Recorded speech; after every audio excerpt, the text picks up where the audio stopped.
Buenas tardes, señor presidente, señores ministros, señor secretario general, señores representantes, señores observadores, americanos y americanas que nos escuchan en forma directa a través del canal de esta sede, la OEA. En primer lugar, deseo manifestar mi plena e irrestricta e incondicional, así como la de mi país, solidaridad con los señores Edmundo González, María Corina Machado y los millones abrumadoramente mayoritarios en Venezuela y fuera de Venezuela que ruegan, que aspiran por vivir en libertad y no bajo el oprobio de un régimen que tiene 25 años. Reitero, señores, 25 años en el poder y casi 15 años o 13 años el señor Maduro y una cúpula que lo acompaña.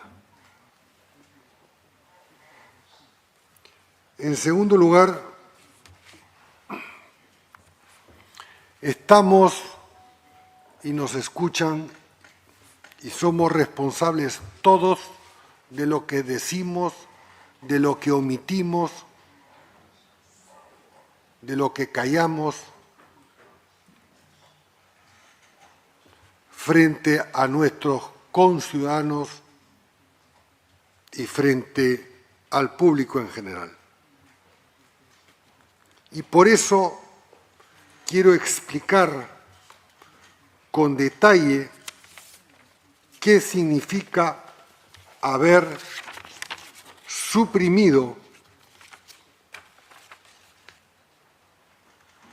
por falta de un voto el artículo 2b, y que a la letra dice: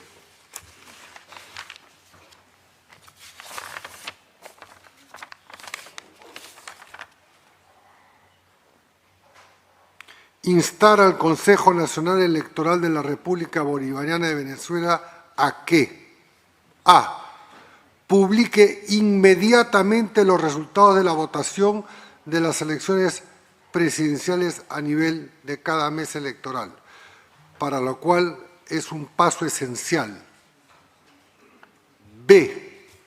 Como lo han solicitado los actores políticos venezolanos relevantes, que se lleve a cabo una verificación integral en presencia de organizaciones de observación independientes para garantizar la transparencia, credibilidad, legitimidad y de los resultados.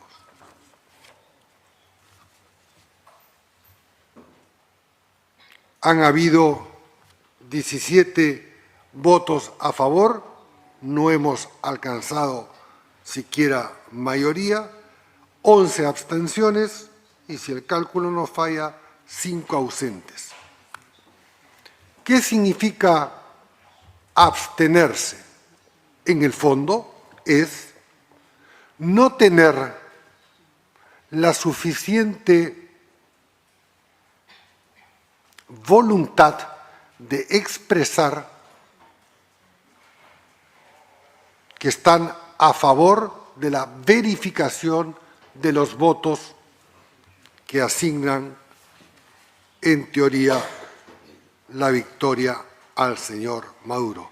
Pero aún es peor por quienes no se han apersonado, siquiera por la vía electrónica o por Internet. 5 miembros de este organismo internacional.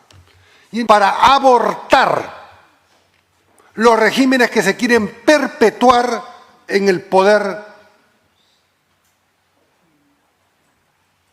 y en este caso, abusar de la brutalidad de la fuerza, persiguiendo, encarcelando, matando, amenazando, expulsando y demás.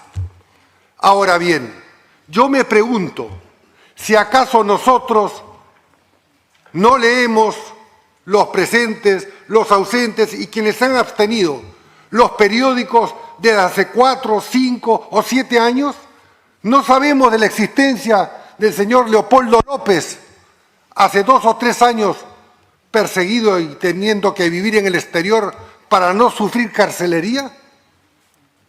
¿Acaso no sabemos que la señora Corina Machado, el señor Edmundo González, el verdadero legítimo presidente electo de Venezuela, no han sido encausados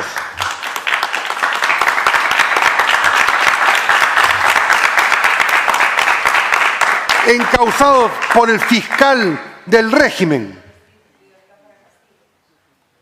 para procesarlos y encarcelarlos, intimidarlos, incluso rechazando la generosa, oportuna, democrática y conforme al derecho de asilo del ofrecimiento de Costa Rica por la voz del muy distinguido canciller de dicho país, haciendo gala a la historia democrática de Costa Rica. No es, pues, una nueva historia. Este proceso electoral nació fraudulento, señores, desde el primer día. Se vetó la candidatura de María Corina Machado, o lo hemos olvidado. Tuvo que esperar la agrupación que integra 3 minutos antes de la propia ley electoral para escribir al señor Edmundo González y no darle tiempo a la dictadura para vetarlo igual que a ella por el Tribunal Supremo de Justicia.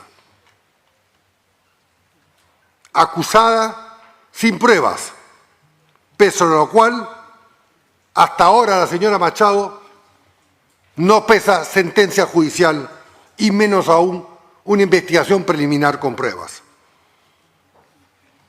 La reducción de la presencia de observaciones internacionales.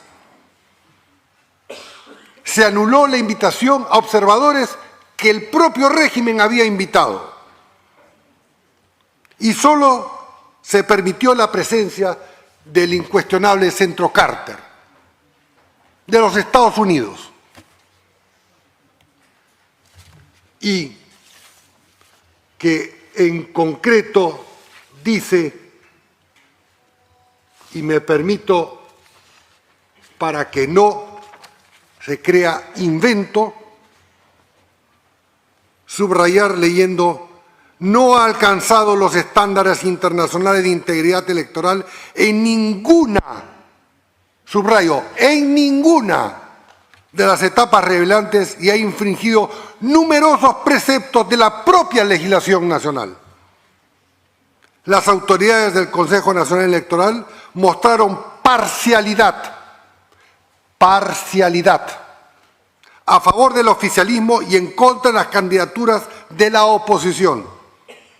La campaña electoral se desarrolló con un notable desequilibrio a favor del gobierno en todos los cambios.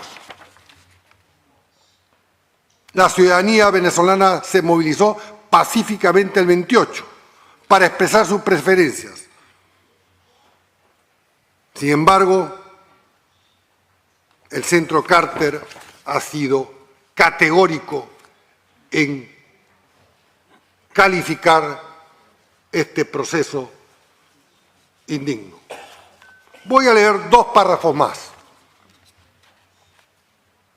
Este informe contiene un relato de ilegalidades, vicios y malas prácticas que se presentaron durante este proceso electoral en particular, pero que son reiterados en procesos eleccionarios recientes en Venezuela. La evidencia denota un intento del régimen por desconocer, repito, intento del régimen por desconocer la voluntad mayoritaria expresada en las urnas por millones de venezolanos y venezolanas. El régimen de Maduro, cita textual, página web. Nuevamente ha traicionado, la palabra es traicionado, al pueblo venezolano. En conclusión, dado que no hay sustento público documental que respalde los datos anunciados por el Consejo Nacional Electoral, y en cambio existe información de diversas fuentes que los contradicen, es el criterio técnico del Departamento de la Cooperación y Observación Electoral de que los resultados oficiales no merecen confianza ni deberían recibir reconocimiento democrático. ¿De quién es este informe, señor presidente? Porque usted le dedicó 2 horas y media a 15 delegados en la otra sala para persuadirnos de quitar el segundo B y no lo aceptamos. ¿De quién es este informe? Del señor secretario general, del que está sentado a su derecha, del señor Almagro. Informe público. Y entonces, ¿qué decimos los presentes?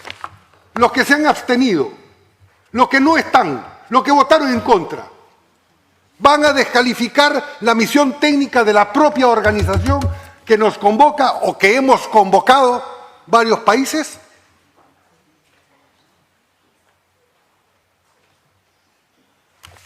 Me pregunto si esto es aceptable.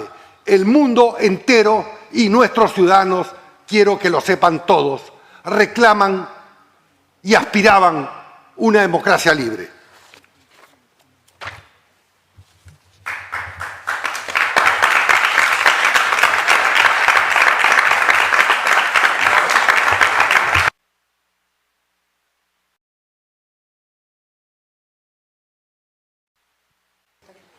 ¿Qué nos dice el principio de primacía de la realidad, señor presidente?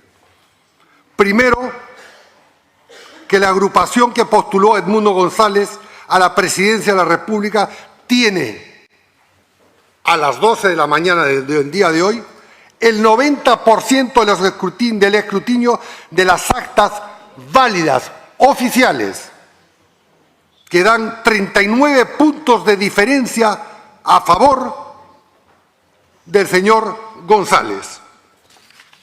¿Qué nos dice el principio de la incapacidad material?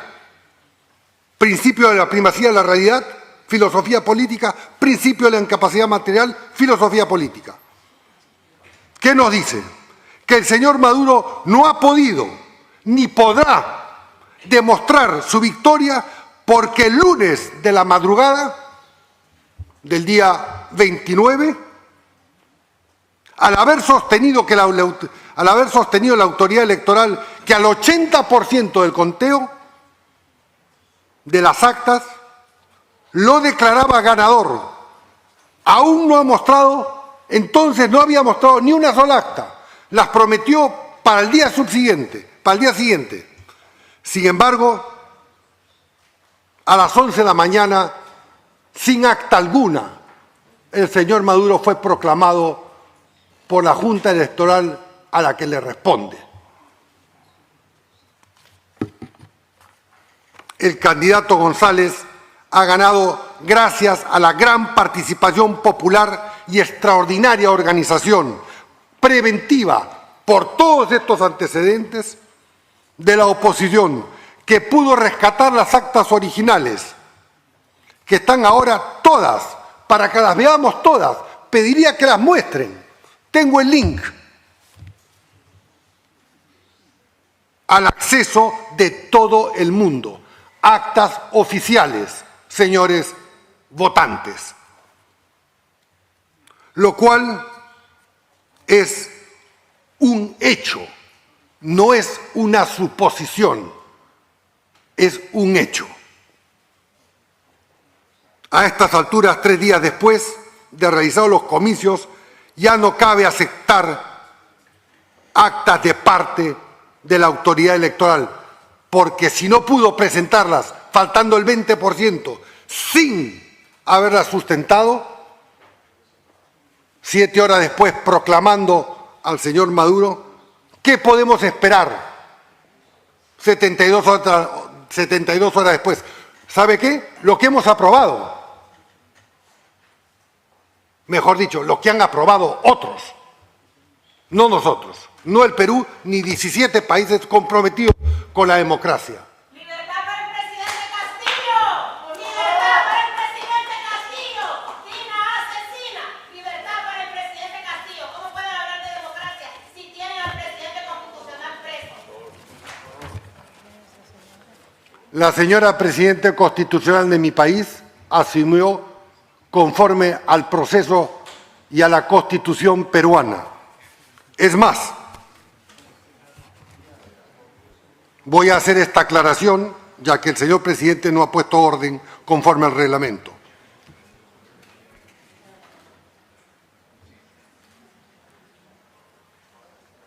Hubo un representante ausente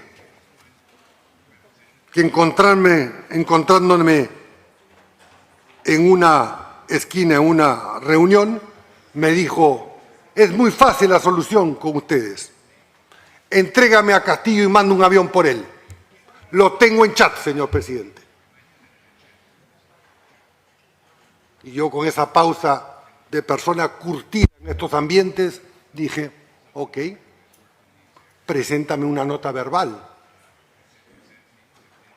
que nunca llegó. Y, dicho sea de paso, cuando se apresó al señor Castillo por violar flagrantemente la Constitución del Perú, pasó por todos los exámenes médicos legistas. Ni siquiera la esposa, la señora esposa del señor Castillo, dijo que se lo había rasguñado. No hubo nadie en el mundo, ni siquiera, yo le preguntaba al señor secretario general en una reunión, ni siquiera una persona, ni peruana ni extranjera. Sin embargo, a los 4 días llegaron 3 comisionados de esta organización para verificar el estado de salud del señor Castillo. Turismo político e ideologizado.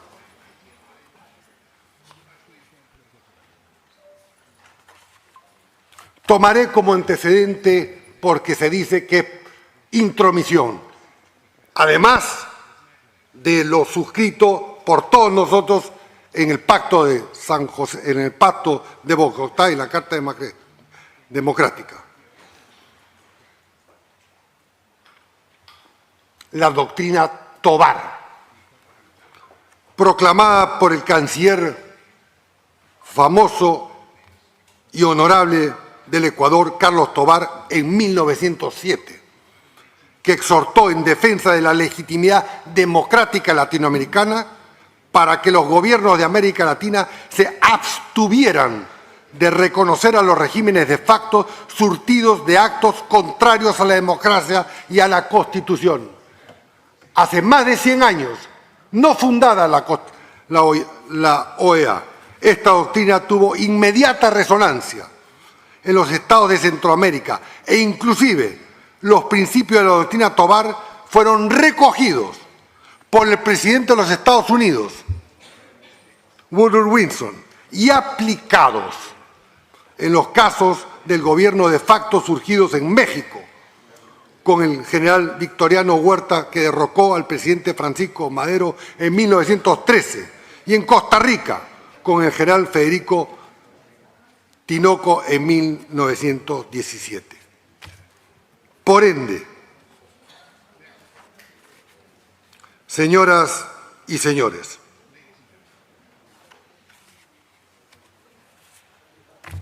aquí no es, y se ha dicho pero valga la importancia repetirlo.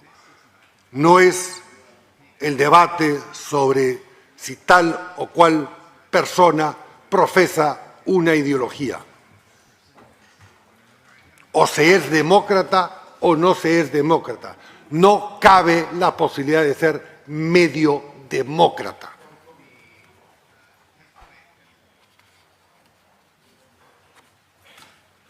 Terminando, señor presidente, independientemente de lo claudicante de lo que se rechazó, impidiendo el conteo, repito, las actas originales recogidas por la gente le otorgan una ventaja del 39%. Actas oficiales que le bastaría a la propia presidencia disponer que se verifique su autenticidad y se reparta a todas las delegaciones de esta organización. Por ende, esta no es una defensa ideológica, es de principio, señores. Son hechos comprobables, no son especulaciones. Termino diciendo que mi país, que además de muchos, a diferencia de los que votaron o se abstuvieron, acogemos a más de 1 millón de venezolanos en su primer exilio. Y según nuestra ley, tienen derecho a la educación pública, a la salud pública y demás, aún no estando plenamente con la condición migratoria, en situación de regular.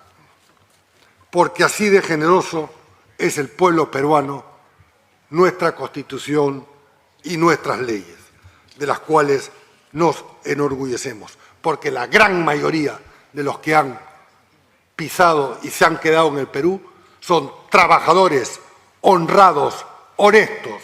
Sin embargo, con la medida arbitraria de cerrar la embajada y los servicios consulares, se les priva a sus propios connacionales venezolanos el derecho a obtener un pasaporte, un trámite, un salvoconducto, hacer un acto notarial, registrar un hijo como venezolano, el derecho a la nacionalidad, Pacto de 1966 sobre los derechos políticos, civiles y sociales, de los cuales todos somos parte.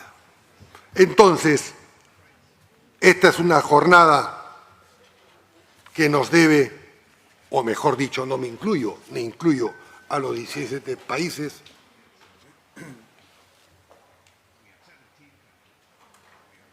llamar a profunda reflexión. Más aún, aquellos que pretenden ejercer la próxima Secretaría General de las Naciones Unidas, de la Organización de Estados Americanos. Porque o se está con la carta para poder justamente efectuar un informe, una observación, como lo publicado, realizado y publicado como el señor Almagro, o se está con la dictadura. Cualquiera de estas sea, presente o futura. Porque de esta manera no nos vamos, con esta reunión, señor presidente, no nos vamos a vacunar ningún país a elecciones fraudulentas, a elecciones amañadas. ¿Qué verificación se puede exigir cuando todas las actas son oficiales y están en la web? ¿Qué más se necesita? ¿Necesita viajar una delegación?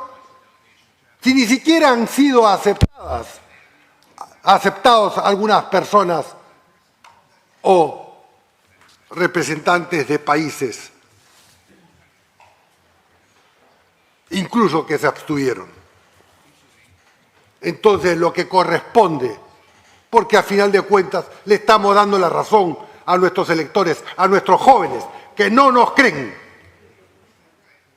a los políticos, a los diplomáticos, a los representantes. Ya están las encuestas. Nos repudian, en muchos casos, para decirlo con claridad, porque no somos coherentes. Decimos una cosa adentro, en petit comité, o según la audiencia, y venimos acá y nos abstenemos o votamos en contra. ¿De qué votamos en contra? De que sean verificadas. Ni siquiera se le quitó al párrafo al cual usted le dedicó, señor presidente, casi 2 horas para persuadirnos y no aceptamos una verificación. Entonces, ¿qué es lo que va a pasar mañana? ¿Qué es lo que va a pasar mañana? ¿Se va a aumentar la presión en la calle? ¿Van a haber más muertos? ¿Se va a interpretar políticamente como una victoria del régimen? Y de esos muertos, los 17 que votamos, no somos responsables. De esas persecuciones, del aumento de esas encarcelaciones y deportados, no somos responsables. Que cada uno, en su conciencia, asuma sus responsabilidades. Buenas tardes.